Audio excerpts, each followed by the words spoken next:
How to insert checkboxes in Excel 365.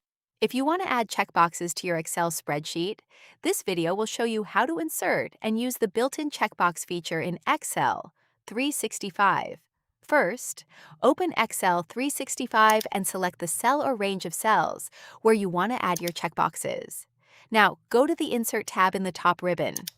Under Cell Controls, click Checkbox. Excel will instantly add checkboxes to the selected cells. These checkboxes are part of the cell itself, so when you check a box, the cell value becomes true. When you uncheck it, the value becomes false. This makes Excel checkboxes useful for task lists, status tracking, formulas, and conditional formatting. To add the same checkbox to other cells, select the cell and drag the fill handle down or across. That's how you can easily insert and use checkboxes in Excel 365 without the Developer tab. If you find this video helpful, click on like, share, and subscribe for more Microsoft Office tips.